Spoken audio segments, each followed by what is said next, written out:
여러분 안녕하세요. 에메랄드 박수현입니다. 반갑습니다.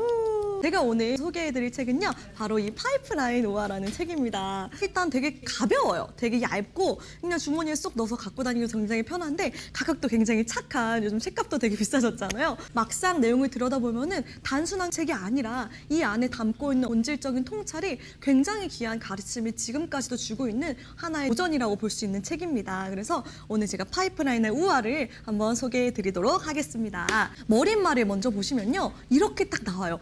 당신도 백만장자가 될 수 있다. 이런 걸 봤을 때 정말 대학생이었던 저는 아마도 굉장히 불쾌감이나 뭔가 조금 거리끼는 그런 마음을 가졌을 것 같아요. 부자가 꼭 돼야 돼? 내가 부자가 되면 누군가를 짓밟는 거 아니야? 부자들은 다 좀 안 좋은 방법으로 부자가 됐을 거라는 저도 모르는 막연한 선입견을 갖고 지냈던 것 같아요. 그런데 제가 이런 아메이 시스템에 들어오고 정말 선한 방식으로 선한 영향력을 끼치면서 부자가 된 사람들을 한 명 한 명씩 맞닥뜨려 보면서 부자에 대한 인식과 부를 축적한다는 것에 대한 인식이 바뀌었는데요. 가장 크게 바뀐 것은 뭐냐면 결핍의 의식에서 제가 풍요 의식으로 바뀌었다라는 거예요. 결핍 의식은 뭐냐면 내가 부자가 되면 누군가는 부자가 될 수 없어. 이건 제로섬 게임이야 라는 마인드라면, 풍요 의식은 뭐냐면 나도 많이 갖고 너도 많이 갖고 이 세상에는 우리 모두가 누릴 수 있는 부가 충분히 존재하고 있어. 우리가 다 못 누릴 뿐이지 이 세상의 물질적인 부는 각자 모두가 누릴 만큼 풍부하게 이미 존재한다라는 사실에서 시작을 하는 것이죠. 저는 이렇게 결핍의식에서 풍요의식으로 생각이 바뀌면서 세상을 바라보는 관점도 많이 바뀌었는데요. 이 당신도 백만장자가 될 수 있다라는 이 서문을 읽어보시게 되면은 그 사실을 조금 더 와닿게 알아들으실 수 있을 것 같습니다. 자, 130년 전인 1999년 20세기 초죠. 이 당시 평범한 사람들의 삶의 수준은 어떠했냐면요. 미국인 평균 임금이 당시 시간당 22센트였대요. 한국 돈은 200원밖에 안 됐던 거예요. 놀랍죠? 고등학교 졸업자가 전 인구 중에서 6%밖에 되지 않았고 평균 수명은 47살이었대요. 지금 뭐 평균선 120살 시대라고 하는데, 목욕시설을 집 안에 갖고 있는 가구들이요, 전체 가구의 14%밖에 되지 않았고, 자동차 수는 전체 8,000대밖에 되지 않았고요. 수입의 80주를 거의 다 의식주에 해결할 뿐이었고요. 여가 생활을 전혀 할 수 없는 수준이겠죠. 또한 상위 10%가 상류층과 중산층이었고요. 나머지 하위 90%가 전부 다 빈곤층이 이런 시대에 살았다고 합니다. 놀랍지 않나요? 불과 130년 전인데 시간이 지나서 지금은 어때요? 저희가 보시면요, 이제는 한 가정당 TV가 2대씩은 있죠.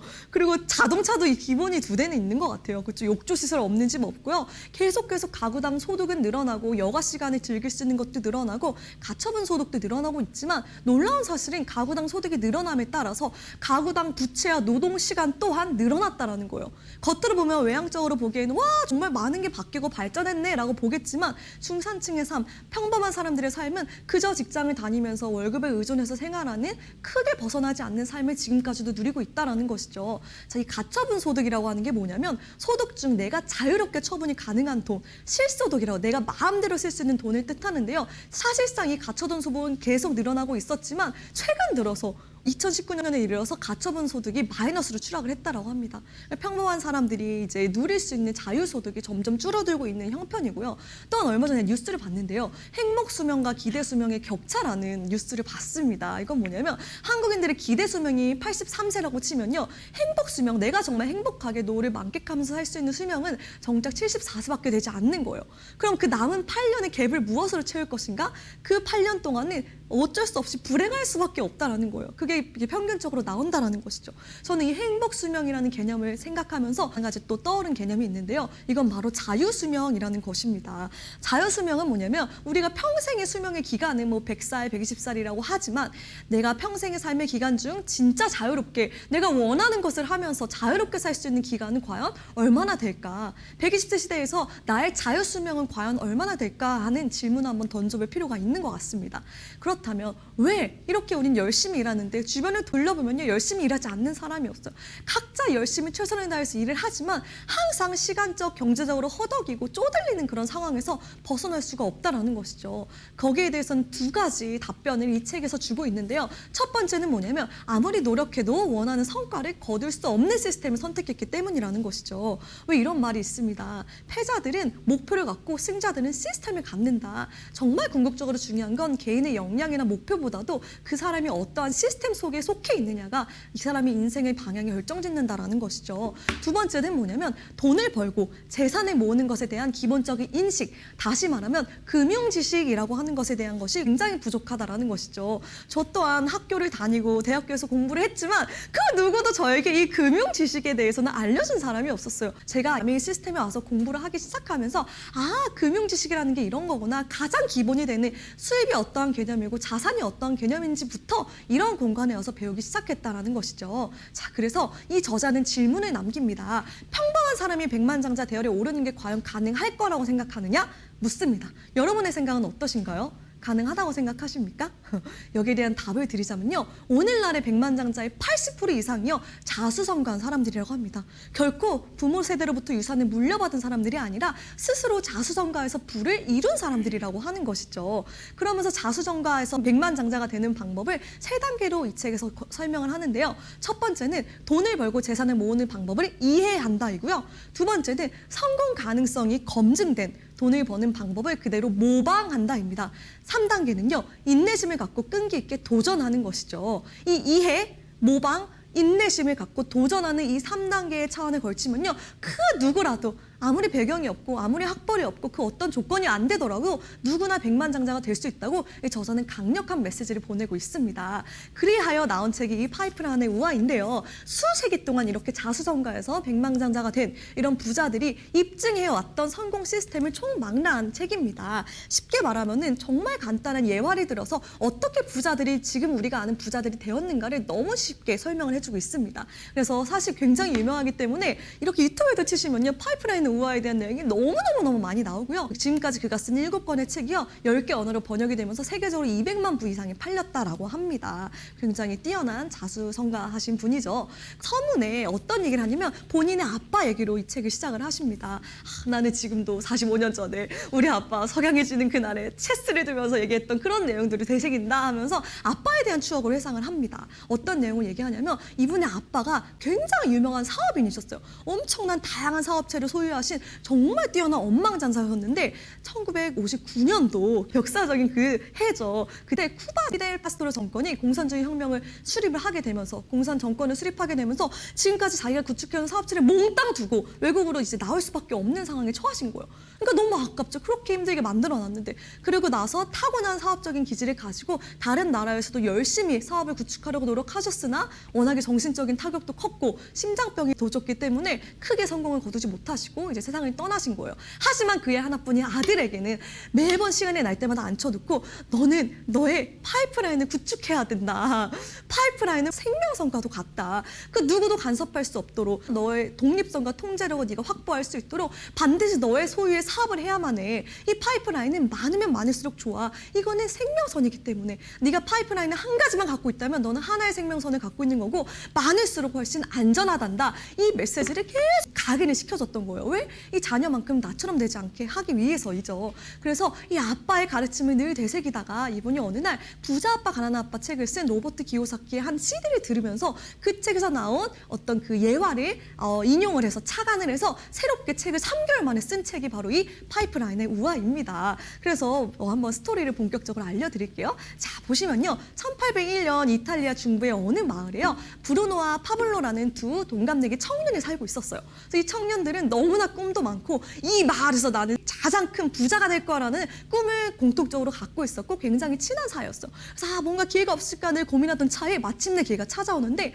그것은 바로 마을이 있으면 산이 있고 거기에 이제 강이 있잖아요. 그 강에서 마을까지 공급될 수 있는 물통을 가지고 물이 일어 나르는 그런 일을 할 사람을 2명을 구한다라고 하는 거였어요. 그래서 이 2명을 열심히 지원을 해서 발탁이 됩니다. 그래서 열심히 아침부터 이렇게 물을 나르게 되는 거죠. 그래서 보시면요. 등치가 큰 친구가 브루노고요. 작은 친구가 파블로예요. 그래서 브루노는 너무 마음에 드는 거예요. 이 잡이. 야, 너무 좋다. 야, 하나 나를 때마다 1페니씩 주네. 야, 우리 수입이 계속 늘어나고 있어. 내가 완전 찾던 일이라면서 너무너무 신이 나는 거죠. 그래서 이걸로는 부족해. 물동이를 더 크게 날라서 더 많이 날라야겠어. 그래서 양동이를 점점 막 크게 키우기 시작하는 거예요. 그래서 막 물을 더 많이 나르고 막 수입이 점점 커지고 그래서 막 집도 사고 소도 막 사고 막 재산이 늘려가기 시작을 하는 거예요. 그런데 이 등치가 상대적으로 작았던 파블로는요. 한 번 하고 나니까 너무 힘든 거예요. 막 손에 물집이 잡히고 허리가 굽고 이거 내가 어떻게 언제까지 할 수 있을까 고민을 하면서 생각을 하기 시작한 거예요. 여러분, 생각을 하는 게 중요합니다. 그냥 행동만 하는 게 중요한 게 아니라 생각을 하고 사고를 해야 되는 거죠. 사고를 하면서 마스터 플랜이 딱 세우는 거예요. 저기가 우리가 우르기오른 강가라면 우리가 지금 이렇게 해서 빌리지로 가고 있지. 그렇다면 나는 강가에서부터 빌리지로 직접 연결해내는 파이프라인을 한번 세워보겠어. 물론 이게 당장 되지는 않고 한 2년에서 5년이 걸리겠지만 열심히 땅을 파고 열심히 세우다 보면 완성이 되겠지. 그때가 되면 나는 굳이 내 몸을 활용하지 않아도 깨끗한 물이 자동적으로 공급되는 그런 파이프라인을 만들 수 있는 거야. 해서 가장 친한 친구였던 브루노에게 찾아갑니다. 야, 내가 엄청 좋은 아이디어가 떠올랐어. 한번 들어봐. 하루 종일 힘들게 물통을 나른 뒤에 몇 펜을 받느니 차라리 강에서부터 마을까지 파이프라인을 설치하자. 그랬더니 이제 브루노가 파이프라인이라고? 대체 무슨 소리야?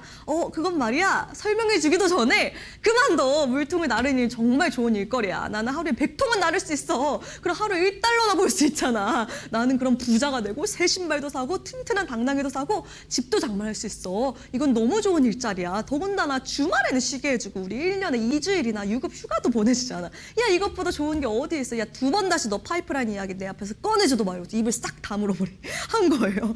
충격. 그래서 이 표정 보이시나요? 하고 그랬더니 난 이렇게 제시를 했는데, 하지만 이 파블로는 굉장히 똑똑한 친구였기 때문에 이 브루노의 반대에도 아랑곳하지 않고 그래? 네가 안 해? 그럼 나 혼자서라도 한다. 나는 꿈을 갖고 반드시 내 꿈을 완성해낼 거라는 강력한 결단이 있었던 것이죠. 그래서 결단을 가지고 땅을 파기 시작하는 거예요. 얼마나 땅에 바위들도 많고 돌도 많고 자해들도 많았겠어요. 하지만 열심히 굴하지 않고 계속 하는 거죠. 사람들이 쳐다보는 거예요. 여러분, 사람들이 응원하는 것처럼 보이시나요? 다 비웃고 있는 장면이에요. 쟤는 파이프라인맨이래 이러면서 저걸 어떻게 하겠다는 거야. 막 다른 애 다 비웃는 거예요. 하지만 파블로는 굴하지 않고 열심히 땅을 파기 시작했어요. 그 사이에 브루노 역시 난 더 높은, 왜냐하면 파블로가 이제 파이프라인을 만들겠다고 반나절만 일을 하기 시작하는 거예요. 그럼 남은 반나절은 그만큼 브루노가 더 많이 일을 할 수 있기 때문에 수입이 2배가 되었습니다. 파블로의 수입은 절반이 되었겠죠. 그리고 주말에도 파이프라인을 만들고 주중 저녁에 남들이 다 노는 시간에도 파이프라인을 막 만들기 시작을 한 것이죠. 그리고 브루노는 열심히 하루 종일 물동이를 이루고 나오면 너무 힘드니까 밤마다 술집에 가서 술을 마시기 시작하는 거예요. 그 고된 노동을 이렇게 술 한 잔로 달래고 이런 시절을 보낸 것이죠. 그러나 점점 등은 굽어오고 점점 물집은 더 심하게 잡히고 이렇게 수척해진 모습 보이시나요? 하루가 지나고 이틀이 지나고 일주일이 지나고 날이 가면 갈수록 이 브루노는 이 체력도 떨어지고 건강에 문제가 생기면서 점점 힘겨워지고 있는 것이죠. 마침내 6개월이 지나서 파이프라인이 반이 완공이 되고요. 1년이 지나고 2년이 지났을 때 파블로의 파이프라인이 이제 완성이 됩니다. 너무 멋있죠. 그래서 사람들이 아무도 기대하지 않았지만 이걸 틀자마자 강에서부터 직수로다가 아주 깨끗한 물이 잘잘잘 공급이 되기 시작하는 거예요. 여러분, 그럼 브루노의 물동이 수입원은 어떻게 됐을까요?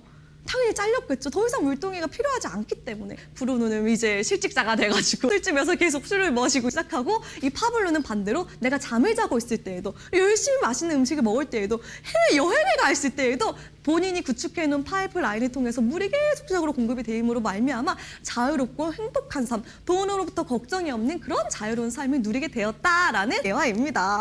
굉장히 간단하고 쉽지 않나요? 근데 되게 실제적으로 생생하게 쓰여졌기 때문에 읽으시면서 굉장히 재밌으실 거예요. 그렇다면 여기서 한 가지 질문을 해볼 게 있습니다. 뭐냐면, 여러분은 과연 브루노와 같은 삶을 살고 싶으신가요? 아니면 파블로와 같은 삶을 살고 싶으신가요? 이것은 나의 선택이라는 것이죠. 자, 보시면요. 파블로가 얼마나 뛰어난 사람이었냐면 그렇게 해서 자기는 부자가 되고 정말 자유인이 되었음에도 불구하고 이 브루노에 대한 연민을 가지고 있었던 거예요. 그래서 이야기를 합니다. 지금 내가 물이 좔좔 쏟아지는 파이프라인 하나를 구축하는데 2년이 넘게 걸렸지만 나는 정말 많은 걸 배웠고 어떤 파이프라인을 설치해야 되는지, 어떤 시스템으로 만들어야 되는지 이 모든 것을 경험으로 갖고 있다. 그렇기 때문에 이 경험을 이용하기만 한다면 1년 안에 다 만들 수가 있어. 너와 마을 사람들에게 파이프라인 놓는 법을 잘 알려주고 더 나아가서 이 기술을 다른 사람들에게 또 알려줄 수 있도록 복제를 해서 우리 지역뿐만 아니라 우리 나라 그리고 전 세계의 모든 마을에 파이프라인을 구축할 거야 라는 원대한 꿈을 갖고 있는 거예요. 너무 멋있죠? 너도 그 꿈에 함께 하지 않을래? 그랬더니 이제 브루노도 그제서야 알겠어. 그래서 두 사람이 같이 또 열심히 파이프라인을 만들면서 이 파이프라인 사업이 전 세계로 확정이 돼서 이제 전 세계를 다니면서 젊은 친구들, 여전히 물동을 이루고 나는 젊은 친구들에게 파이프라인 설치하는 법을 알려주고 다니는 그런 멋진 사업가가 되었다라는 스토리입니다. 자, 그래서 브루노와 파블로가 그렇게 동업을 하게 되면서 이제 전 세계 이제 공항에 가면 많은 이들을 만나잖아요. 여전히 양동이를 나르고 있는 사람들을 만나서 얘기를 합니다. 내가 파이프라인 사업을 알고 있는데 한번 들어보지 않을래요? 하면은 그것이 뭔지도 어떤 시스템인지 제대로 모르는 사람들이 무조건 반대를 한다는 거예요. 어떤 이유로 반대를 하냐면 첫 번째, 난 그럴 시간이 없어요. 두 번째, 내가 잘 아는 사람이 그거 설치하다 실패했어요. 세 번째, 그거는 일찍 시작한 사람은 돈 번다면서요. 네 번째, 그냥 나는 지금까지 살던 대로 살래요. 이게 편해요 하는 거죠.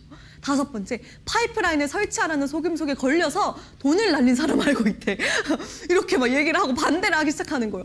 너무 놀랍죠? 되게 많이 들어본 내용 같죠? 그래서 이런 반대들을 하는 걸 보면 제대로 알지 못하는 분야이고 알아볼 법도 한데 낯설다라는 이유 하나만으로 반대를 하고 기회를 잡지 않는다라는 것이죠. 하지만 그 중에는 그 기회를 알아보고 선택해서 잡는 본인만의 파이프라인을 또한 만들기 시작하는 사람도 나타난다는 것입니다.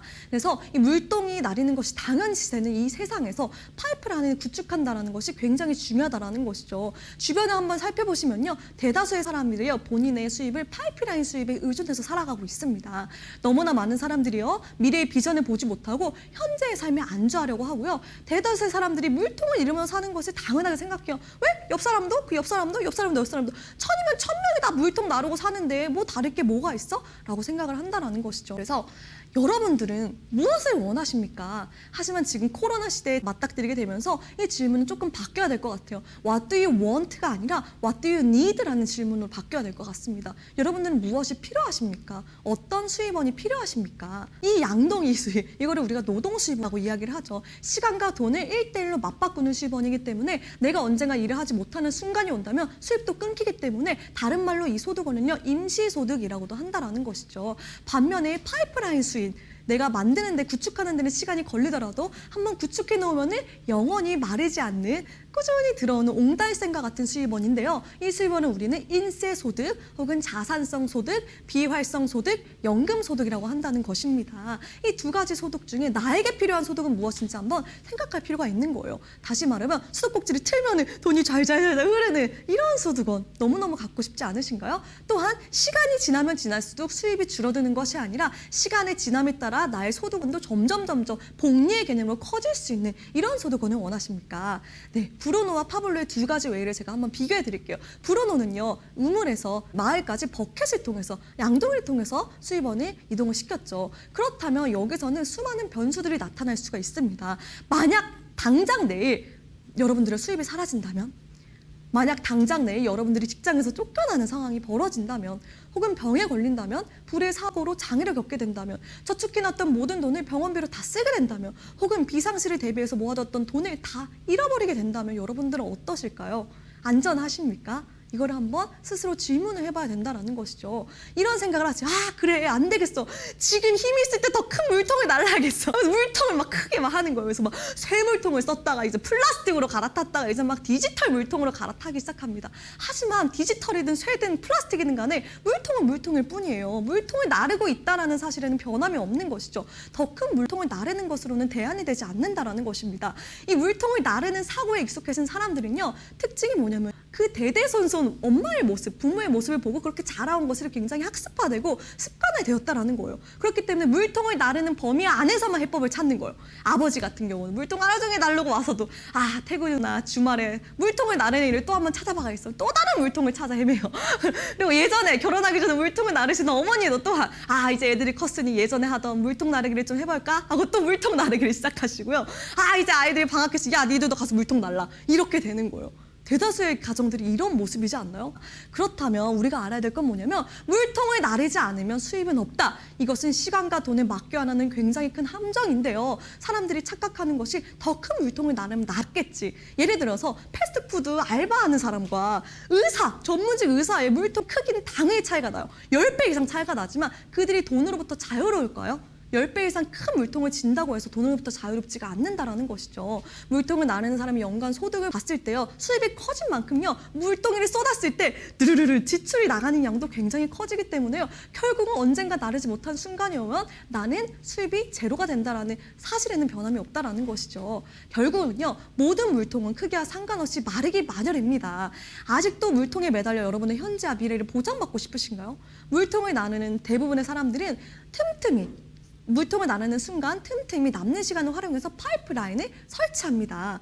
그래서 설치하지 않는 사람들은요, 언젠가 물동이에 물이 마르는 순간 추락을 하게 돼 있는 거죠. 그래서 이 버크헤지스의 아빠가 파이프라인은 생명선이다라고 이야기를 했던 것입니다. 이러한 예화가 있어요. 샌프란시스코의 높은 건물에서 이제 막 여유롭게 경치를 보면서 커피 한 잔 마시고 있는데 어떤 사람이 위에서 떨어지는 거예요. 그래서 놀라, 아니 당신 괜찮으세요? 이랬더니 추락하는 사람이 뭐라고 하냐면, 네 아직까지는 괜찮습니다 이랬다라는 거예요. 놀랍죠. 그지만 그게 괜찮을까요? 아직까지는 나 할만해요. 물통 나를만해요. 그게 정말 괜찮은 게 아닌 것이죠. 추락하는 순간 어떻게 될지를 생각하지 못한다라는 것이죠. 또 하나의 재미있는 예화는 뭐냐면, 개구리 2마리가 살고 있었는데요. 한 개구리는 도로 옆에 있는 그 웅덩이에서 살고 있었고, 한 개구리는 정말 넓은 강가를 찾아간 거예요. 친구였기 때문에 이 웅덩이 도로 옆에 위험하잖아요. 찾아가서, 야 저기 가면 더 넓고 더 안전한 곳이 있어도 제발 일로 넘어와라. 그랬더니 이 개구리가 너무 게으른 거예요. 야 너무 귀찮아. 아직은 살만해. 아주 좋아. 다음날 또 갔어요. 야 너 빨리 와. 여기 너무 위험해. 언제 차에 깔릴지 몰라. 그랬더니 아니야 아직은 괜찮아. 너무 따뜻하고 난 여기가 너무 좋아. 너무 익숙해. 그리고 다음날 또 갔더니 없어진 거예요. 어디 갔을까요? 전날 차에 치여서 죽고 만 것이죠. 그래서 이 개구리가 아주 탄식을 하면서 내가 조금만 더 강하게 얘기했으면 죽지 않았을 텐데 라고 했던 그런 예가 있습니다. 여러분 이런 이야기를요 정말 진지하게 한번 생각할 필요가 있다라는 것입니다. 이 로버트 기요사키의 부의 정의를 보시면요, 부가 여러분들 뭐라고 생각하세요? 부를 보통 어떤 재산의 양이라고 생각을 하잖아요. 하지만 로버트 기요사키는요 기간으로 정리를 했어요. 시간이라는 것이죠. 어떤 시간이냐면 현재의 소득이 끊기고 나서 내가 연명할 수 있는 삶의 시간이 진정한 부의 개념이다라는 것이죠. 예를 들어서 현재 나에게 12,000불의 세이빙이 있다고 하면은 매달 지출이 4,000불이에요. 그렇다면은 이 분의 부의 개념은요 3개월인 거예요. 3개월. 3개월 동안은 내가 현재 소득이 끊겨도 살 수 있기 때문에. 여러분들은 어떠신가요? 그렇죠? 현재 소득이 끊겼을 때 내가 얼마만큼의 기간을 연명할 수 있는지가 나의 부를 결정한다는 것입니다.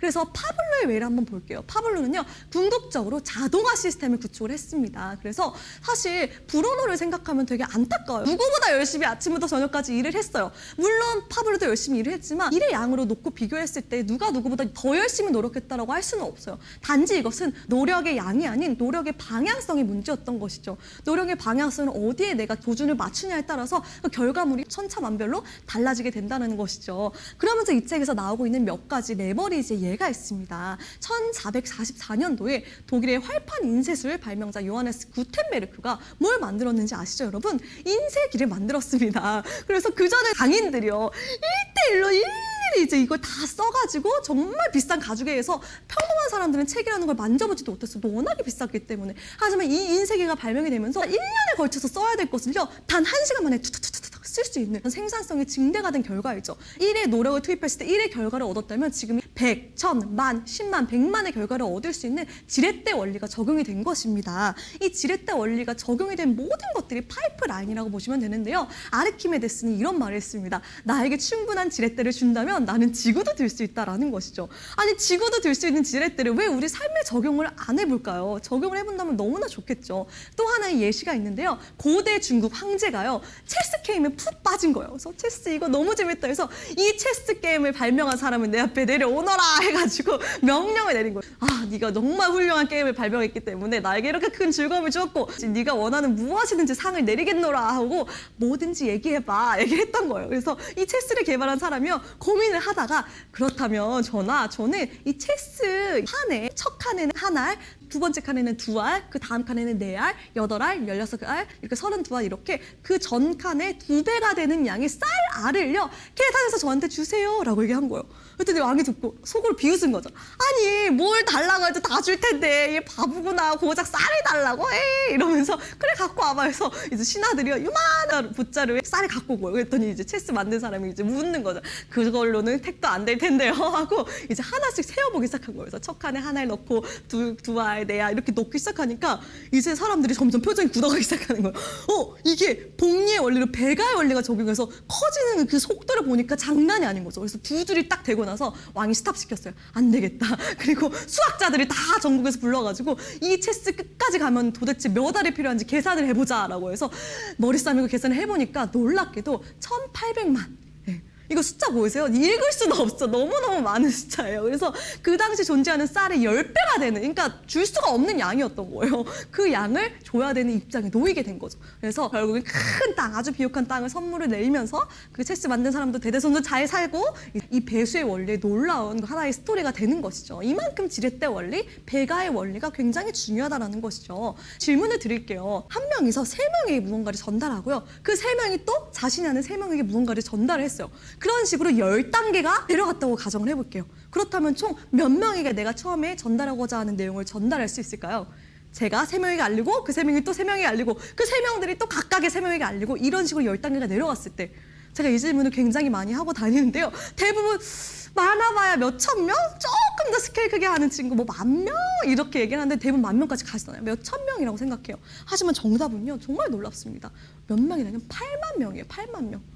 10단계만 내려가면 8만 명이 돼요. 계산해 보시면 알아요. 이게 뭐냐면 덧수의 법칙으로 가는 게 아니라 배가의 원리가 적용되는 곱수의 법칙으로 성장하기 때문에 이러한 놀라운 파급력이 일어날 수 있다는 것이죠. 자, 질문 두 번째를 드리도록 하겠습니다. 여러분들이 동창의 총장을 맡을 거예요. 그래서 625명이 되는 나의 동창들에게 우리가 언제 어디서 무엇을 가지고 만날 것인지를 전달해야 되는 상황인 거예요. 그래서 만약에 한 사람과 통화를 하는데 3분이 소요한다고 가정이 되면요. 이 625명에게 전달을 하는 시간은요. 31시간이 소요가 됩니다. 그러나 여러분들이요. 레버리지를 한번 활용해 볼까라고 해서 정말 믿을 수 있는 친구 5명에게 내용을 잘 전달해주고 그 5명이 또 5명에게 내용을 잘 전달하게 하고 꼭 그 5명이 5명에게 잘 전달하도록 한다면요. 31시간이 걸릴 것을요. 단 1시간 안에 싹 전달할 수 있는 것이죠. 놀랍지 않나요? 이거 다시 따져보시면요. 여러분들이 31년에 걸쳐서 이 일을 해야 할 양을요. 불과 1년 안에 모든 것을 할 수가 있는 거예요. 31년에 걸쳐서 내가 올릴 수 있는 매출이요. 이 레버리지 지렛대 원리만 적용을 시킨다면 1년 안에도 올릴 수 있는 결과가 나온다라는 것이죠. 이게 바로 파이프라인의 힘입니다. 레버리지 지렛대 원리의 힘이고요. 그렇기 때문에 결국 우리가 사는 자본주의에서 부를 축적한다는 것은요. 열심히 일하고 노력하는 것의 문제가 아닙니다. 여러분 주위를 살펴보세요. 열심히 일하지 않는 사람이 없고요. 노력하지 않는 청춘들이 없습니다. 그러나 중요한 건 그들이 모르고 있는 사실, 그들의 수입원이 양동이 수입, 물동이 수입인지 아니면 파이프라인을 궁극적으로 구축할 수 있는 일인지에 대한 방향성을 상실했다는 것이죠. 중요한 것은 내가 이 레버리지의 개념, 파이프라인의 개념을 적극적으로 알고 도입하고 지속적으로 적용할 수 있느냐 없느냐의 문제인 것입니다. 이 책에서 소개하는 궁극적인 파이프라인의 조건들이 있는데요. 첫 번째 상사 없음, 두 번째 안정적이어야 하고요. 세 번째 자유로워야 하고요. 네 번째 독립 자영업이어야 하고요. 다섯 번째 종업원 없어야 되고 여섯 번째 종업원 월급 지출도 없어야 합니다. 일곱 번째 적거나 없는 재고입니다. 여덟 번째 간접비도 없어야 한다. 이 모든 조건을 충족할 수 있는 파이프라인을 하나 만들어 놓을 수 있다면 너무나 좋겠지만 뭐 어디서 찾을 건데 여러분 멀리 가지 마시고 이곳에서 찾으세요. 이곳에요. 수십만 수백만 명의 사람들이요. 60년을 걸쳐서 파이프라인을 성공적으로 구축했던 사례들과 노하와 경험담을 나눠주고 있고요. 여러분들이 8시간씩 열심히 일을 한다면 결국은요. 보스가 되어서 하루에 12시간씩 일을 하게 된다는 것이고요. 유명한 워렌 버핏이 얘기한 것처럼 잠자는 동안에도 돈이 들어오는 방법을 찾아내지 못한다면 당신은 죽을 때까지 일을 해야만 한다는 것입니다. 네, 그래서 이렇게 마무리를 하겠습니다. 파이프라인 하나는요. 월급 봉투 1,000개와 맞먹습니다. 파이프라인을 구축하십시오. 파이프라인을 구축하겠다는 지혜와 그 지혜를 다른 사람에게 나누겠다는 열정을 지닌 모든 사람들에게 이 책을 제가 추천드리고요. 마지막으로 제가 구축하고 있는 정말 극강의 파이프라인, 최고로 안정적이고 탄탄하고 가장 보증이 된 이런 아메이라는 파이프라인을 여러분들도 함께 공부하시고 구축해 나가시길 바라겠습니다. 네, 지금까지 박시연이었습니다. 감사합니다. 전 세계 출간이 되어 왔습니다. 저자를 잠깐 살펴보시자면요. 버크헬시스라 그래서 작가로서 강연자로서 또한 기업으로서 어마어마한 부를 또 늘려나가고 계시고요. 있는 정말 극강의 파이프라인, 최고로 안정적이고 탄탄하고 가장 보증이 된 이런 아메이라는 파이프라인을 여러분들도 함께 공부하시고 구축해 나가시길 바라겠습니다. 네, 지금까지 박시연이었습니다. 감사합니다.